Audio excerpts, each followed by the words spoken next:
Hi, everyone. How are you? Hi. My name is Amanda, and I am the esthetician with TIZO Mineral Sunscreen. Thank you for joining us today. Really excited to talk with everybody. So let's just go around and introduce yourself. We'll start with Yumi. Hi, my name is Yumi, and I am a medical esthetician in New Jersey, and I am just really excited to be here. We're excited for you as well. And Thank Megan? you. Hi, everyone. So my name is Megan Rothschild, and I am a melanoma survivor and former representative for, I think, every skin cancer organization that's ever been created, every nonprofit. So very excited to be here and share my story and my knowledge. Awesome. And Dr. Ava. Ava Shamban, I'm a board certified dermatologist, and I'm so excited to be partnering with TIZO. I think it's a fantastic sunscreen, and skin cancer awareness, as we know, is crucially important. So I'm happy to lend my expertise. Yeah. And thank you all for joining us on this Monday. We are going to go over some really awesome stuff. As you know, May is Melanoma Awareness Month, so we are here to bring awareness. So the first topic that we're going to go over is, what is skin cancer? And a lot of these questions are actually directed towards you, Dr. Ava. So why is it important to educate others on skin cancer? It is extremely important because it is the #1 type of cancer that people can get, unfortunately. And it is also the #1 type of skin cancer that, if caught early, it can be completely curable by a simple excision. And it's so, because it's so common, and it happens both in young age groups and old age groups, and it can be lethal if it's not addressed. That's why it's so important for people to be educated on what to look for and how often to look for it. Now, what are the most common forms of skin cancer? The most common what? Forms of skin cancer. So the most common form by far is something called a basal cell skin cancer. And to a certain extent, unless it happens on the eyelid or the nose, it's almost in the category of a nuisance and people will ignore it. But if you keep ignoring it, it's just going to get bigger and bigger and bigger. That's the most common. The second most common, and basal cells are associated with cumulative sun exposure. The second most common is a squamous cell skin cancer, which is also associated with cumulative sun exposure, but it can occur even in sun protected areas. And the third most common, but the most lethal, is melanoma. So what type of person is more susceptible, or are you just as susceptible if you have a darker skin tone? Really, anyone, doesn't matter what your skin tone is, can get skin cancer. Certainly, the lighter your skin tone is, then the more common it is to develop a basal cell or a squamous cell. But melanoma is skin color blind. It can occur, it just may not occur in darker skinned individuals. It just may not occur on an area that has more melanin. It might occur on the palms or the soles. In fact, Bob Marley died of a melanoma. So it doesn't matter. No one's protected. Nope. So Megan, speaking of nobody being protected, what type of skin cancer did you have and how did you find out? So I had melanoma, the least common but deadliest form, and I was 19 at the time, and I had noticed a spot on my stomach started to itch and get really dark, and I thought that was sort of odd. I would, be laying in bed at night and sort of find my hand drawn to this area, or be in the shower, be itching that area. So I went home for my regular primary care physician checkup and pointed it out to the doctor, and she looked at it and said, "I don't think it's anything. It looks fine." And I was like, I don't know. I'm feeling kind of weird. I'm 19. So, that's what we want to hear when we go to the doctor. We want the doctor to say, "You're fine. Everything's good." But I really pushed and said, "I'm not really comfortable and I'd like to have the mole removed." And it came back 2 weeks later as a stage 2 melanoma. Well, good for you for pushing through that. I mean, you know your body, you know what changes and how it's supposed to look. So good for you, especially being 19. That's crazy. I know. I think it's a really important take home message, which is your spidey sense, that when something isn't right, and I always listen to my patients. It's like, "Oh, you think this is different? Okay, well then let's take a little biopsy," or whatever it is, because people know their bodies, and you always have a sense when something's right. Whether it's like a bad relationship or whether it's a skin cancer, you have to listen to your gut. For sure. right? Yeah. Yep. So going into the warning signs, Megan, what are the ABCDEs of skin cancer? Yeah, so this is a really easy way to recognize if something's happening on your skin. So A stands for asymmetry. If you have any spots that if you were to draw a line down the middle and fold it in half and it wouldn't line up, that's a cause for concern. B is border irregularity. So anything that has sort of scalloped or notched edges, doesn't look like a perfect circle, or there's like a piece of the mole that's sort of expanding out, it's outside of the margins of the normal, where the mole started. C is color variation. So my melanoma was black, but they can be red, white, and blue, especially if there's color differentiation in that mole. So if, it's not the same even tone throughout, that's a cause for concern. D stands for diameter. So anything larger than a pencil eraser is a really good rule of thumb. If you have anything on your body that is a little bit on the larger side, that's something you'd want to point out to a dermatologist. And then E stands for evolution, which basically means any spot that you have on your body that's changing. So it can be getting darker, it can be changing in shape or size. Mine was itching, which back when not to age myself, but when I was diagnosed, itching was not considered a warning sign of melanoma. And now we know that that could be an indication that cancer cells are forming. So that's I love the ABCDEs because it's like a quick and easy way just to know what's happening on your body and to pay attention to it. Yeah. I really like the way that you underlined the itching, because in a way that's a sign that your body's immune system is recognizing that something is wrong. And so you get that inflammation and that itchiness. So good point. Yeah, absolutely. Now, Yumi, have you ever had a client come in with skin cancer or have a question about it? And what made you know that you should probably send them to a dermatologist? I actually had somebody who was very similar to Megan's story, just not as young, but she had something that looked like a birthmark. And so I have that too, but we looked at it and the shape was a little irregular, and then she said it had been growing. And so that was kind of the initial thing where I was just like, you should go get this checked because I don't know what it is. And she thought that maybe this was something she could get removed with a peel, but that wasn't the case. And when she went and got it checked, she was in stage 1, thankfully. And so she was able to get that removed, and it was super easy. The post downtime was, she said, really fast. But since then, she's been so diligent about sunscreen because she never wore sunscreen before that. So that's another thing. But now she's like, I'm at the dermatologist's office twice a year and I'm all about my sunscreen. So yeah. Awesome. Good. At least she learned from that and knows what to do now. So Dr. Ava, can you go a little bit into a skin cancer screening? What does it look like? How often should you get one? So a skin cancer screening is something that, I kind of do it every day when I get out of the shower. But for everybody else, it's like, if you're a woman, you should be doing a breast self-exam once a month. And at the same time, you should do a skin check too.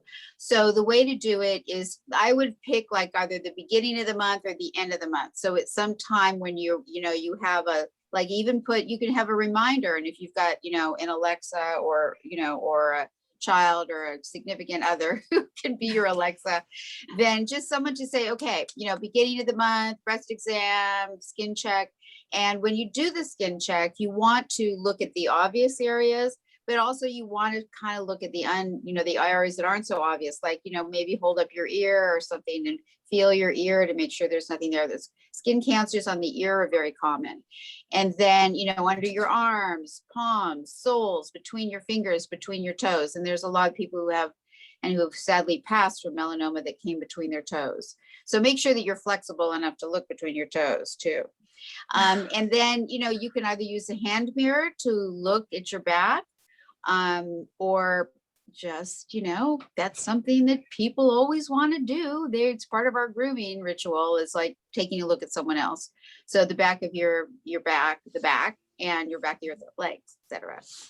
Okay, so you recommend once a month doing a self checkup on, your entire body. Now, what about if somebody was going to go into the dermatologist and check and have you look? Would it be every 6 months, every couple of months? How many? So it depends if you have a family history of skin cancer. If it's a family history, you might be going in at, I don't know, like, well, you know, you start younger. It's the same as if you have a history of colon cancer, breast cancer. So you would start, say, in your late teens or something, unless you have a bunch of moles that need to be checked on a regular basis. And then as you go through your 20s, you know, maybe once a year, every other year. And then if you have had a skin cancer, if it's a basal cell or a squamous cell, oftentimes we'll check people twice a year. And then if they've had a melanoma, it'll be more frequently to be about 3 times a year for at least 5 years. So, and yeah, and so then you want to find a dermatologist or a mid-level, such as a nurse practitioner or a physician's assistant who works in a dermatology office. Or, you know, or if you're in a derm desert and there's no dermatologist around, then you just want to go, you want to see your primary care doctor. So if skin cancer is found on your body, what are the next steps or the treatment? What would you expect if you go to the dermatologist and they say, you know what, this is skin cancer, or we want to look into it more? What should somebody expect from that? So the first thing is oftentimes we look at these abnormal growths with something called a dermatoscope, which is basically a little magnifying glass. It's not a magnifying glass, but it's a light with a little glass, and you look carefully at the pattern. I think that'll be replaced by robots or, I mean, you know, when I say robots, I mean robotic evaluation of the mole, because there's so many different patterns. It's a lot. And in fact, we just bought a system that does just that, photographs the moles and then evaluates them. So then the next step is if it looks abnormal, and if also like Megan, like, okay, it's kind of itchy, it's bothering me, I just don't think it's right, please biopsy it. Then we take a piece of it and send it to the lab to confirm the diagnosis, because some things can look like, you can have a red melanoma. And so you might think like, oh man, that's a basal cell, but turns out that it's actually melanoma. So then depending on what type of skin cancer it is, that determines the next step. Basal cells tend to be just excised or, you know, cut out with a scalpel, a few stitches go in. Sometimes we can treat them actually with a laser now, or medically with a cream. Squamous cell, same thing. Oftentimes we'll cut it out, but also there's medical treatments for it. Melanoma right now, it's always excision. You always cut it out. But then depending on the thickness and where it goes, and then we might do something else. Okay. Now, Megan, since you went through this from a different perspective, what were the first couple of steps that, you know, when you walked into that office and they told you, yes, this is melanoma, what were the next steps for you as, you know, on the other side of it? Yeah, so since I was 19, my mother was very involved in my treatment plan, which basically meant whatever the most extreme option, the most intense option was, that's the one we were going to choose. So my doctor, because of the depth of my mole, they did offer to do the lymph node extraction to make sure that the melanoma had not spread, because that's how melanoma becomes a deadly form of cancer, is it travels to the lymph nodes through the lymph node system to surrounding organs. So we went for that option. I really didn't have a choice. And so I ended up having surgery about 4 weeks after the initial diagnosis. I had to have a wide excision taken. So my mole was located on my abdomen. So I have a very large C-shaped scar. A huge area of skin was taken out. I had 7 lymph nodes taken from under my left arm and 1 taken from under my right. While I was under, I actually had a severely dysplastic mole too. So they actually took a wider margin on that as well on the back right shoulder. So ended up coming out of surgery, took about 3.5 hours for my surgery. I had, because I had lymph nodes taken out, I actually had to have drainage tubes sewn into my incisions, and I was having to empty those every 3 hours for the next few days post-surgery, which was a really, I guess, terrible experience, if I'm being honest. It was not an enjoyable thing to have to do. So, and then they sent those lymph nodes for biopsy, and 2 weeks later I was told that it had not traveled into my lymph node system, which was great news. It meant it had stayed skin level. So I didn't have any additional follow-up treatments, luckily, and I've been free and clear since. But as we were talking about before, I see the dermatologist now every 4 months. I did graduate to every 6 months, and then I had a pre-melanoma spot show up, and they said, nope, you're back down to 4 months. So I am Swiss cheese. I'm cut up quite frequently and quite often to have moles taken off at this point.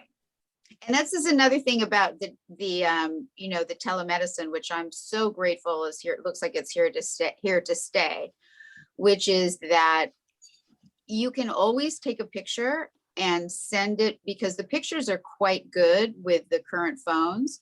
And then you send it into your doctor, and then you can always schedule a telemedicine. Yeah, that's really great. Hopefully that is here to stay, because sometimes the convenience of getting in there for something that you might think is pointless, like, hey, you know, I'm not really sure, but I want to get this checked out, to be able to send it in and have somebody say, hey, listen, yeah, you do have to come back in. That's pretty great. Yeah, so that means you can be in contact with your physician like constantly. All the time. So, I mean, you know, so you don't have to wait for the 3-4 months. So it really, it's so important to the best medical care that you can possibly have. Yeah. So Yumi, should you wear sunscreen every single day? And what about in the winter? Yes, and yes. There's no doubt about that. You know, okay, so the rule of thumb really is, realistically, you should apply sunscreen every 2 hours. But I mean, if I were to be realistic, I know a lot of people don't do that. But should you? Yes, you should. Is there a seasonal thing where you apply it only in the summer? No, you apply it all year round. It should be a part of your skincare routine, you know, morning, night, midday. I just say that, you know, when you incorporate sunscreen into your routine, that's kind of the best way to give yourself a long, youthful, you know, just having the benefits of long, what is it? Trying to find the words. It's like it's a way to do prejuvenation. The more often you wear sunscreen, the better Preventing you have it preventing premature skin signs of cancer. aging.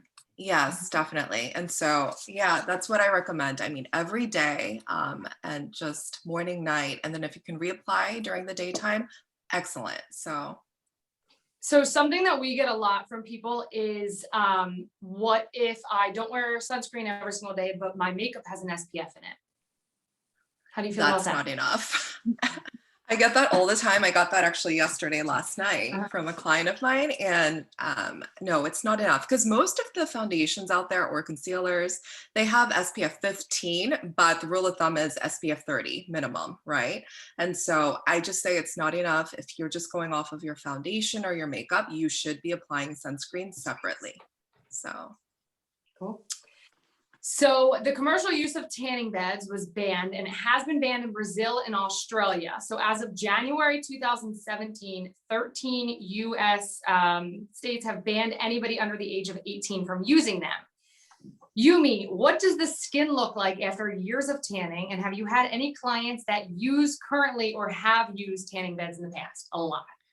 So I have been fortunate enough to have clientele that don't really utilize the tanning beds, but I do have a few clients that do tan. And, you know, I think during quarantine, it really kind of made people reevaluate their skin. And since they couldn't go out and tan, they started looking into what it looks like to take care of their skin, right? And so I just say tanning beds are a no-no for me.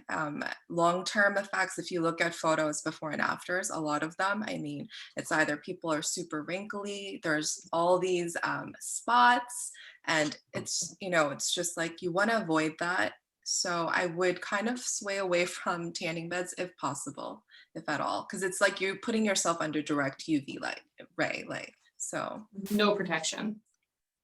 And Dr. Ava, same with you. The skin after years of tanning, do you see a lot of people that come in and say that, yeah.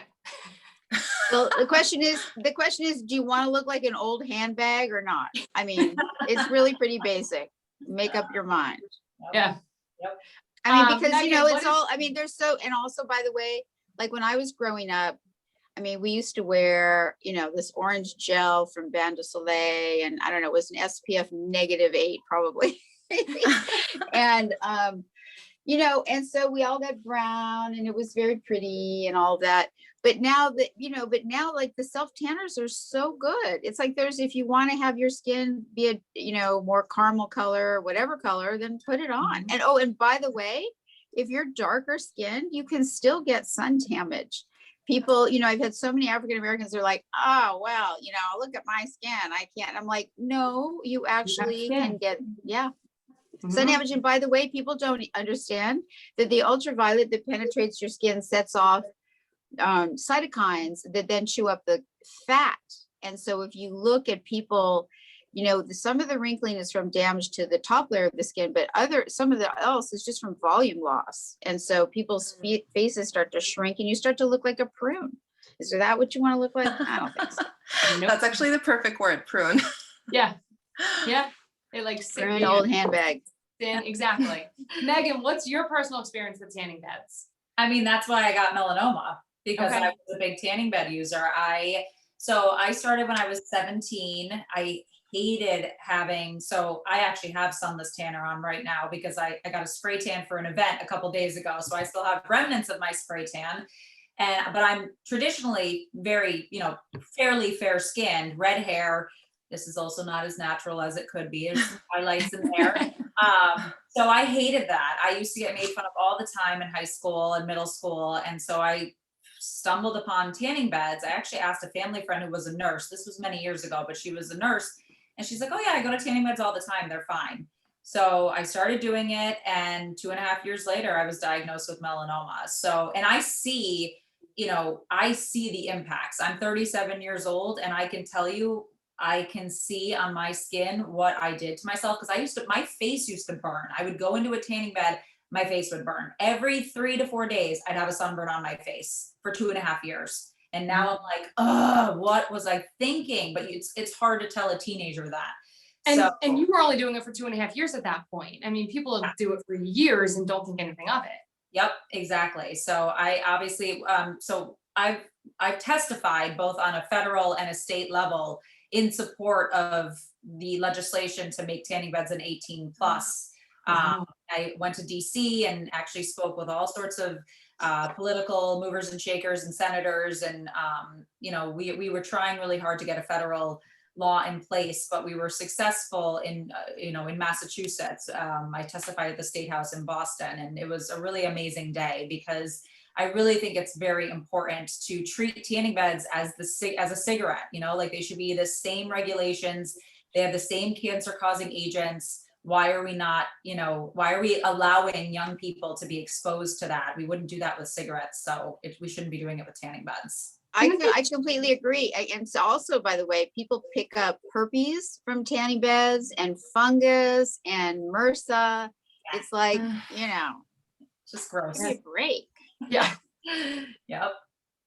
Now, can the skin be repaired after many, many years of tanning beds? Come visit my office. Okay. Yeah, that's what we do.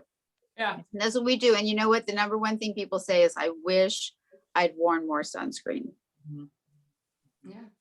So what would you, do for somebody? Would it be a laser? Would it be chemical peel, Yumi, or what is like the first step or a non-abrasive way to kind of help with skin?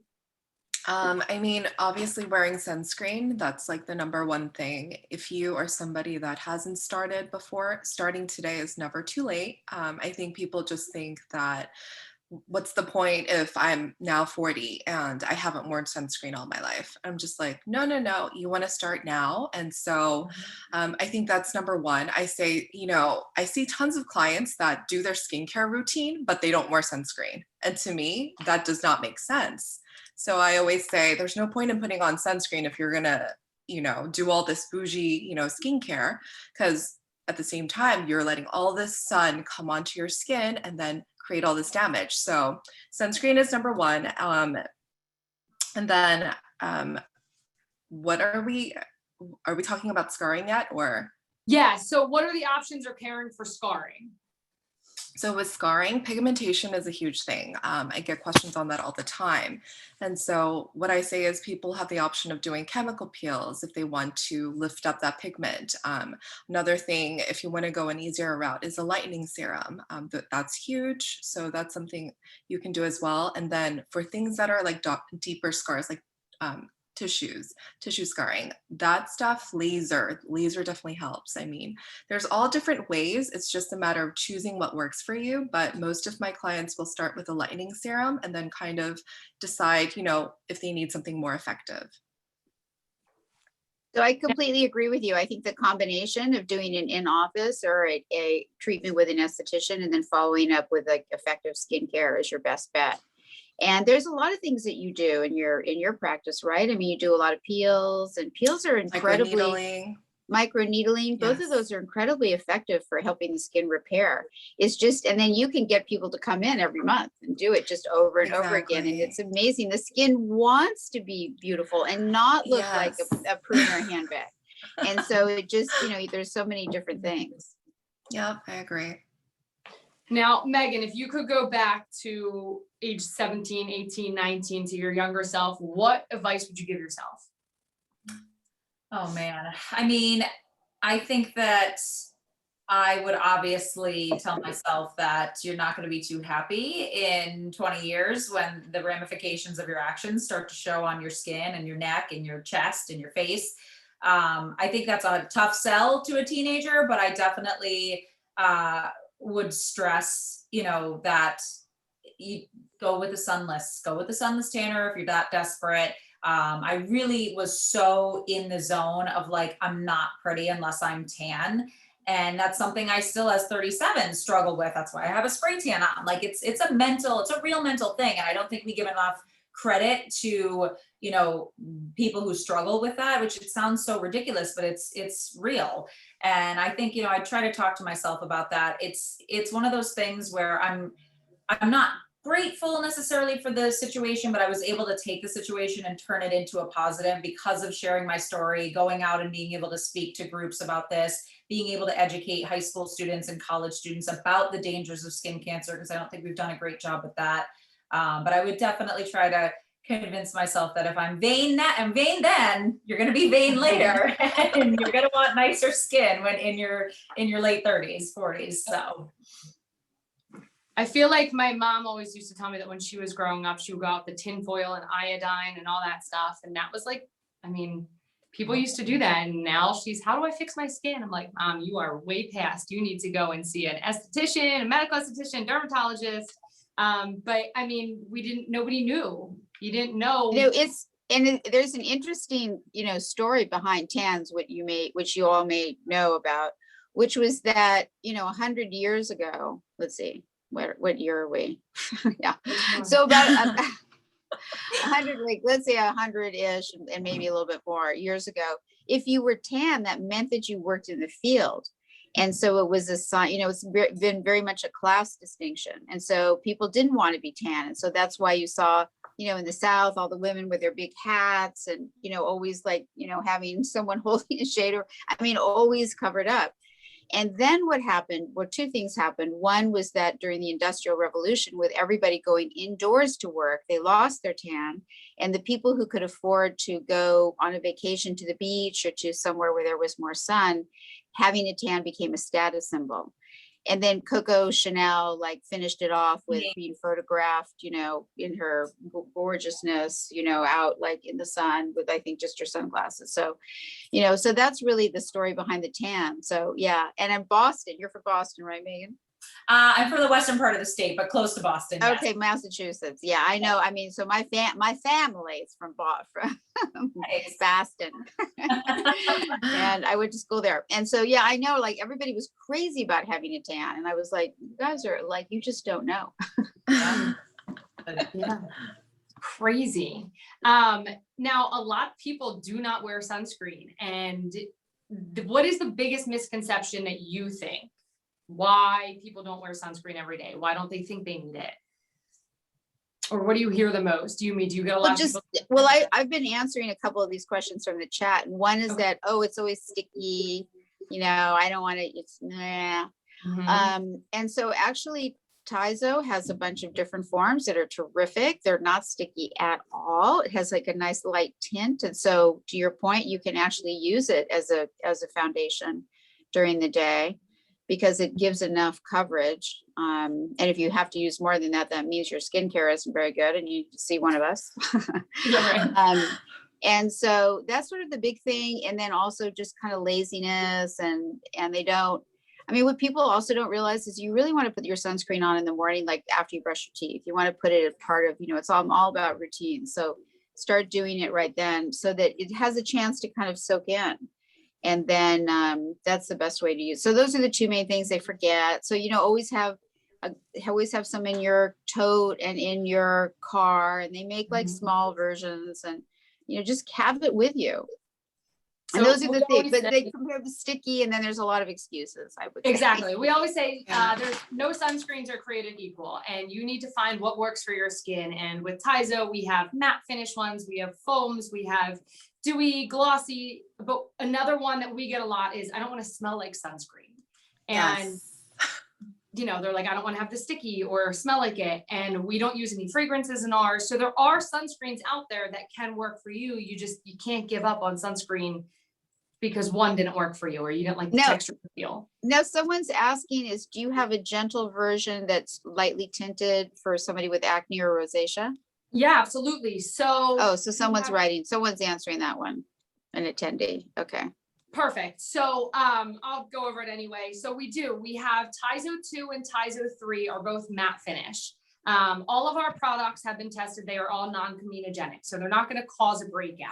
And we do have tinted and non-tinted versions of all of our sunscreens as well. So our TIZO 2 and 3 is the best formula for acneic or oily skin. And that can work as a makeup primer as well. It doubles as a primer because it has a matte finish. Now, we also have a product called Ultra Zinc, and it's face and body. It has more of a glossy, dewy finish, and it's Ultra Zinc because it's 20% zinc oxide, which makes it really, really great for sensitive skin, really good for after peels and treatments and just all around face, body. It's really, really great for sensitive skin, anybody with rosacea or any other skin issues that they might, get a reaction from another sunscreen. The Ultra Zinc is really great for that. I just want to say with TIZO's products, I mean, for me as a medical esthetician, bringing in having a main SPF that I can, share with all of my clients was like a huge thing. And so I had actually gone through, no lie, 22 different brands before I found TIZO because I was just so picky. I was like, I don't want anything with the smell. I don't want to smell like I'm at the beach because that was a majority of my clients as well. And then the other thing was I had, different sunscreens that I tested where, I'd get a reaction or it wasn't good for acne. And so that was kind of what it simmered down to. But then TIZO kind of does it all. You guys have the TIZO 2-3, the matte velvety finish, which a lot of my clients love.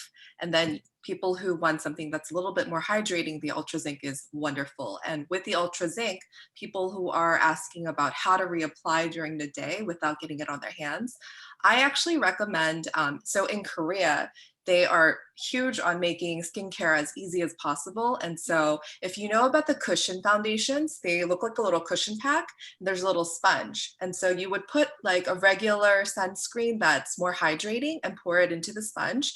And then basically it's like a compact. You would pout it in and then just put it through your face throughout the day. And then that's it. You don't get it on your hands, nothing. And so that's kind of like a little key tip that I always tell my clients, and it's been working. So, and you can reapply that way over makeup without moving your makeup around. Bingo. Take like Easiest a little beauty blender and dab it in a little bit. Exactly. That's good.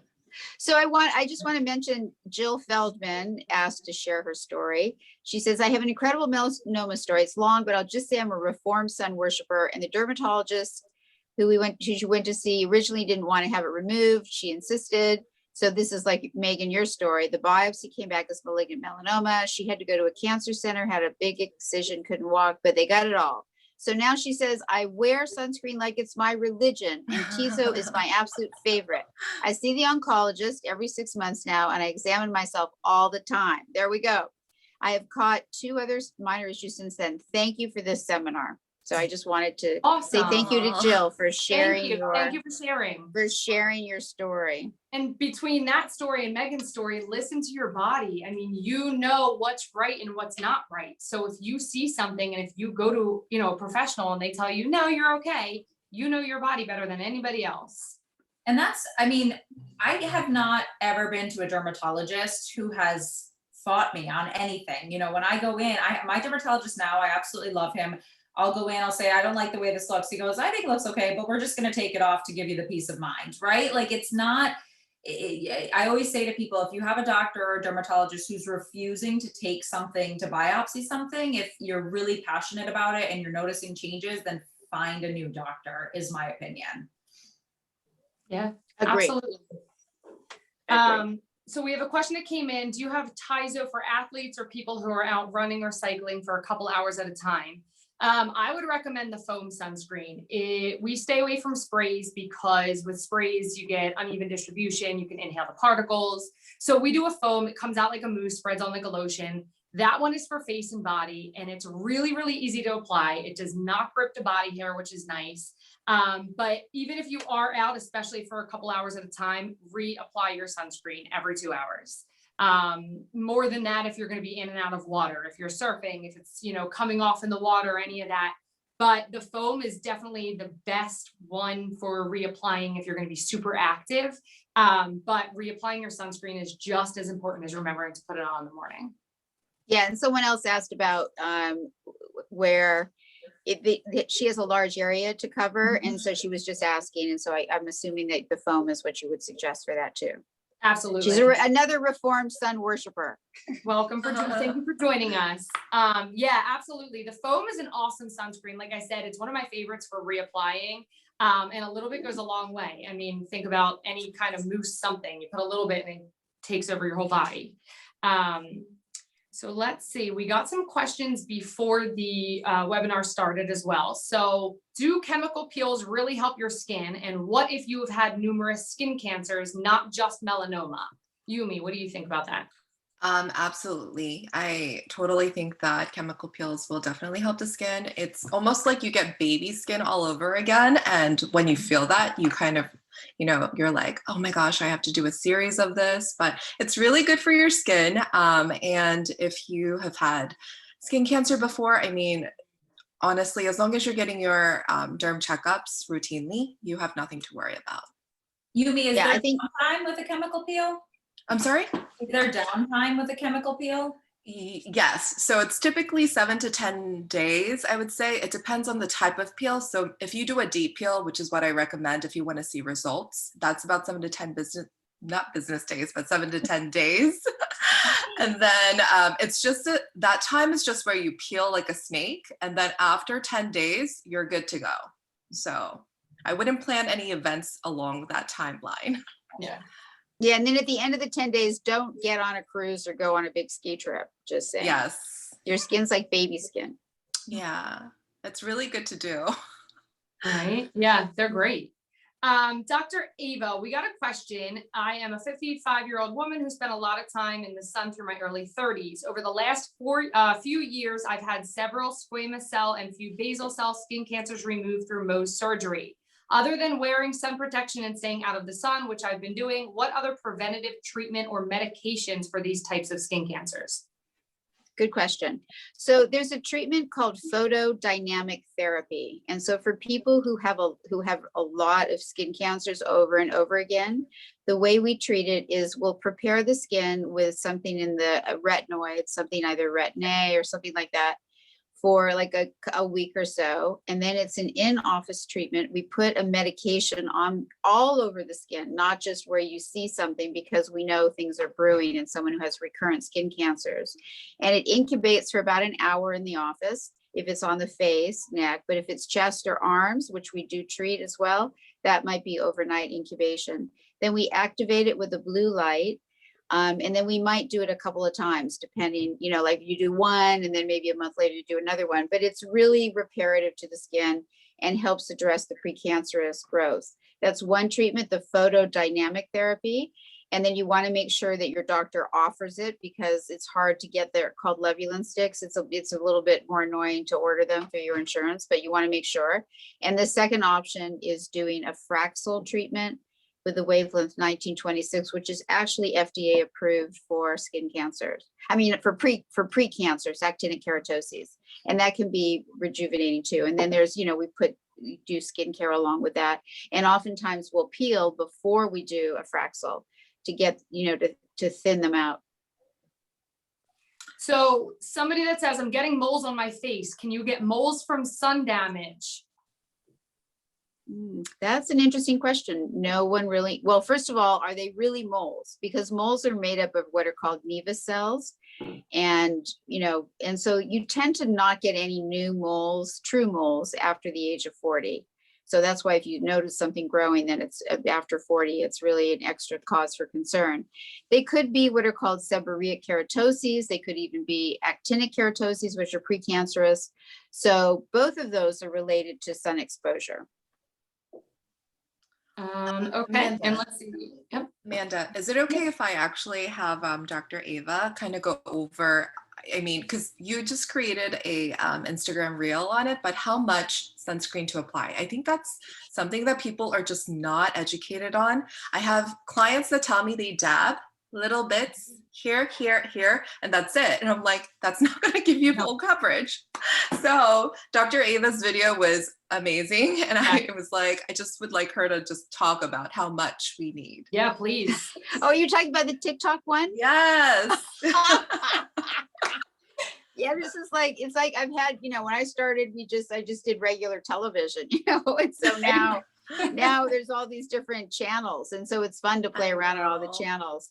And yeah, so the TikTok one, is that the one where you don't notice, or maybe I did, it was like putting enough sunscreen on. Yeah, that's right. That was a different one. Yes. So dabbing it on like you're putting on perfume or something, that's not going to work. You're not putting on perfume, for God's sakes. You're putting on sunscreen. So you want to use, like what you think is too much, basically. I mean, at least because you want to use, like they say, like a shot glass. I don't even know if anybody knows what a shot glass is anymore, but we used to take shots. I mean, now I don't know, what do people do? They drink the whole bottle. I don't know. But you want to use, like, let's say an inch in a little glass worth of sunscreen per body area. So your face, if you find yourself like you have a little extra, then just remember, go to your neck and your décolletage, because those areas get so much sun. So it's not dabbing it on like you're putting on a little foundation. It's like putting a bunch in your hand and then like applying it. Yeah. If you're a man, they put it all. But as a woman, we're going to put it here and here, but yeah, right. Yeah. You want it. And then you just kind of like, listen to yourself, check your TikTok, and then do a dance. And then you can put your makeup on. That's what I do. Yes.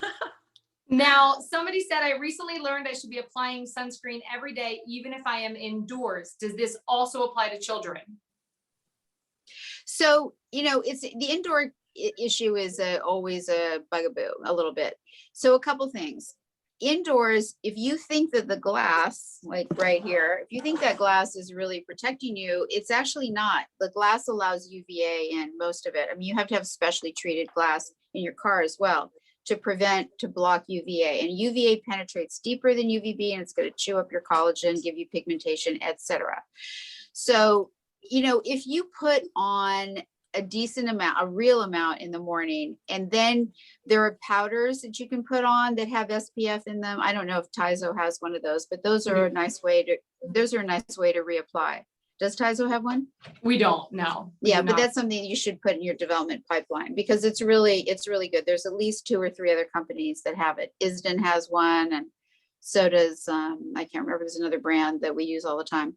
Anyway, as for children, I mean, listen, they're a moving target, right? So, so putting it on constantly. I mean, if you can put it on in the morning and then one more time, that's fantastic. And if you just put on enough in the morning, you're good.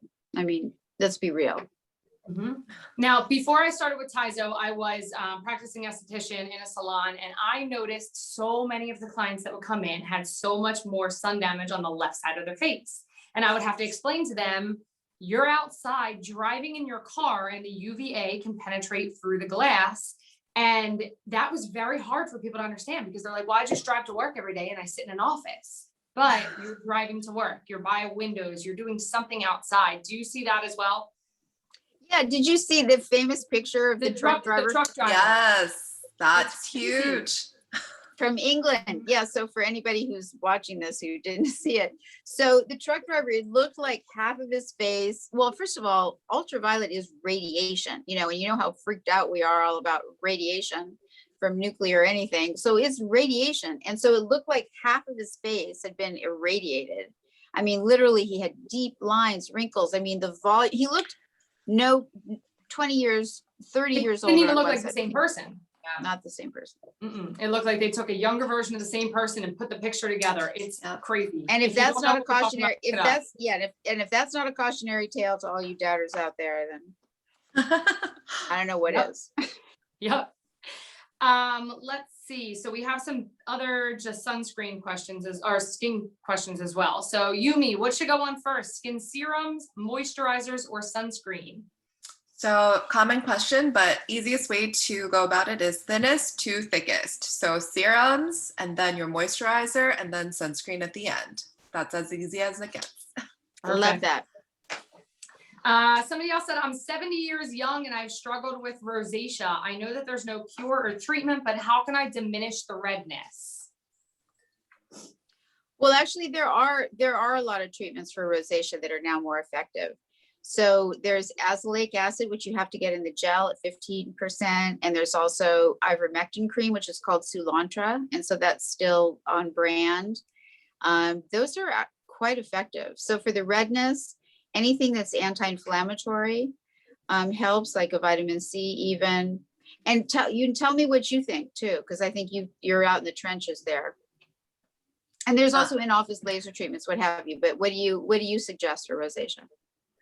Same thing, actually. All the things that you've mentioned, some of my clients are already on prescription based for that. And that helps the best. And then I have clients that are kind of the type where they don't want any type of medication on their skin. And so with people like that, they tend to go with organic products or something that's super clean. And that's really the only way to go about the redness. So, yeah. All right, so another one of my favorite questions is, can I use an at-home laser treatment to eliminate brown spots? And what are the risks of doing so? So Dr. Ava, what do you think about at-home laser treatments? Man, that would be nice if they could work.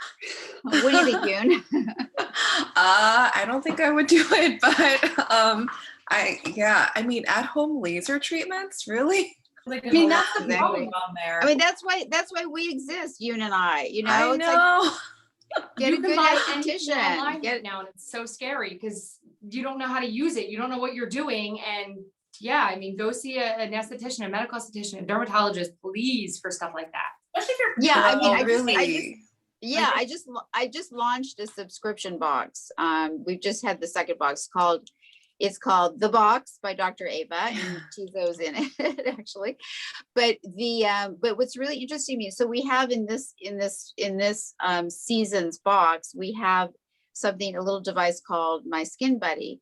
And so it has a red light, blue light, and green light. And so I was just with some friends who didn't really know how to use it. So we have to put a QR code in a video, but it's really, and that's just a light. That's not a laser. I mean, you can get stronger stuff. I think most of those have gone off the market now, but it's so confusing. It's not, I mean, this is what I do all day long, and this is what I'm trained to do. But you guys don't take the risk.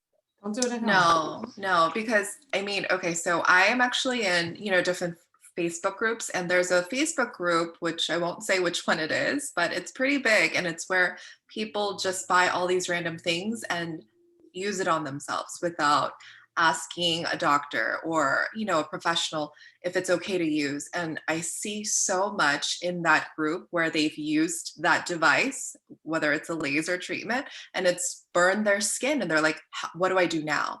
So there's so much of that, and I don't advise it. Go to a professional, go to a derm, go to a esthetician, ask the questions. Don't do stuff at home just for fun. I had a client before who would get microneedling. She would get like the rolling pens and do them to herself. And she would come in and say, I did it the other night and I drew blood, and I love that because if it hurts, it's working. And I'm like, no, that's not good. You don't want to do that. So yeah, at home treatments that should be done by a professional, please leave up to the professional. And another question, I have been using retinol for 3 years and I've seen skin improvement overall, except minimal effects on the pore size. Any suggestion?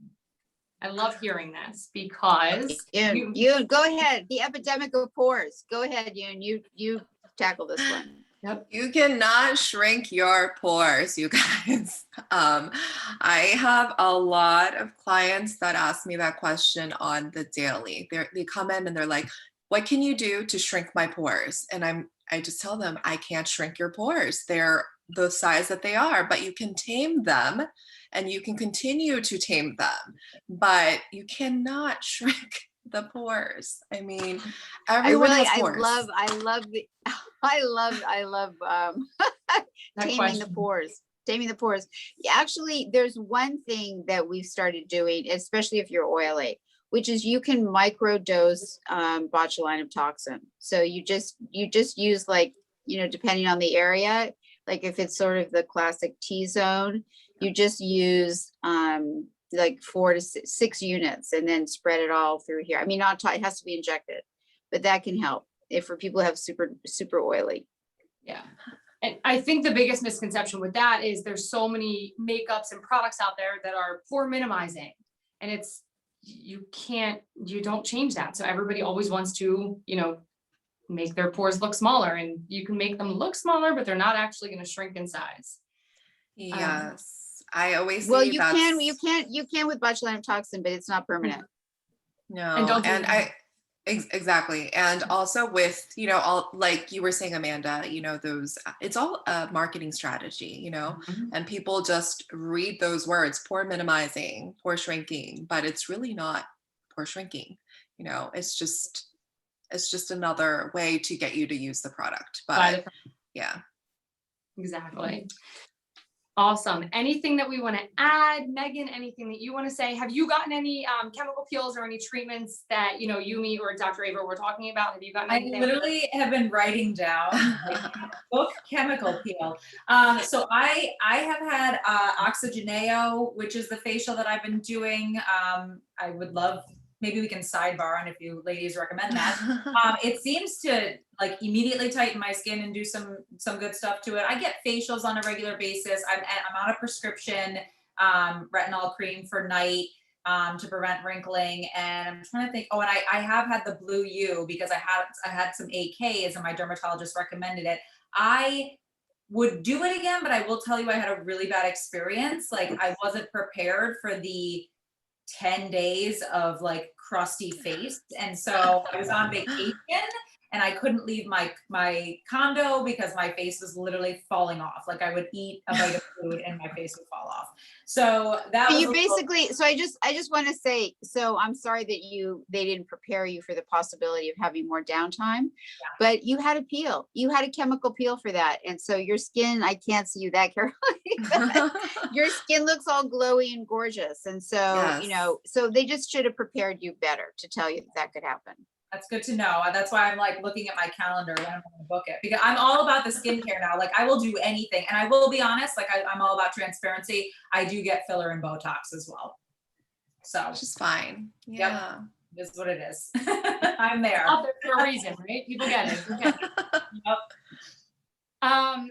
So overall, the biggest thing I think that people need to learn is you need to wear your sunscreen every single day. Even if somebody said, and we went over this, so I didn't read it, but I never applied sunscreen in my younger days, and now I'm 47, I can see the damage. You need to start now. I mean, if you didn't do it before, that's one thing, but please start now and use it every single day. UVA and UVB rays do not discriminate. So do not say that your skin is too dark and that you can't get suntan or sunburn, because you can. And educate yourself on exactly which products you're using, whether it's just a sunscreen product or if it's a skincare product, because like we went over before, I mean, they'll put anything on the box for you to buy it. So TIZO sunscreens, for example, we are all mineral sunscreens. We do not use any chemical sunscreen filters. Now, you could be looking at a bunch of different sunscreens on the shelf and they might say mineral protection. You turn the box over because it might have zinc oxide, but it could also have chemical filters in there as well. So educate yourself on the products that you're using. Wear your sunscreen every single day. If you don't like the one that you're currently using because it smells or it's sticky or it's thick, try other ones. TIZO, we pride ourselves in the elegance and the feel of our sunscreens. We don't use any oils, chemicals, fragrances, dyes, any of that stuff. So there are products out there that you should definitely, look up more and educate yourself on. If you have any other questions, there are estheticians, medical estheticians, dermatologists out there to help educate you as well. And I will just echo, Amanda, I've been using your product now for years and I am really obsessed with it. I love your eye cream. I use all sorts of, if I want a matte with a tint, if I don't, it is by far superior to. Yeah. And we met because you came up to us at a trade show and you were like, hi, I've been using your products for years and I wanted to buy some while I'm here. I'm like, great, since you're here, let's talk about skin cancer. Yep. Yeah, Exactly. and that's what I have on my face. Yep. It's not foundation, it's TIZO tinted. That's it. Perfect. Love it. Good. Anything else that anybody wants to add on to skin cancer, skin health, any of that? Thank you. Just, you can follow any of us. I'll just give you my tags. It's Dr. Ava Says, DRAVA Says, which is my Instagram handle. And I don't know, I guess we put TikToks there too. And then also I have the subscription box, the box by Dr. Ava, which, so you can find out what all of our handles are. Great. And Ava MD is the name of my practice, but we're here in Los Angeles. And now your box, that's a subscription type of box. So anybody can So sign up it's the first dermatologist curated box. And so the idea is that when you subscribe to the box, then you have access to me and my estheticians, and you also have doctor curated products that are in there that are meant to be used and it's seasonal. So it's 4 times a year. They're meant to be used together. Good. Perfect. And now Yumi, your Instagram handle, your information, if anybody has any questions or any final statements from you. Okay, sorry, I might have missed a portion of it, but can you hear me now though? Yeah. Okay. Your Instagram handles. Yeah. Oh, okay. So Instagram handle is ymkaesthetics. And I'm in New Jersey, so if anyone is here on the East Coast, I have clients that come from Pennsylvania, New York as well. So I'd love to see you guys. And if you need a sunscreen, I have plenty of TIZO sunscreens. So Following everyone now. Right. And Megan, any last things for you? Yeah, I just put my handle. I'm out with Megan on Instagram. As a real professional, I run a marketing and PR firm. So this is just something I do on the side. So would love to connect with anybody who has additional questions or, might want to talk about skin cancer survivorship. Awesome. Fantastic. Thank you so much. Yeah, thank you guys for joining us today, and thank you everybody for hanging out as well. And if you have any other questions, you can reach out to any of us through Instagram or TIZO's website. We have a forum on there if you have any questions. Thank you for doing this. Yeah, thank you guys. Thank you. Thank you, everybody. everyone. Bye. Bye-bye.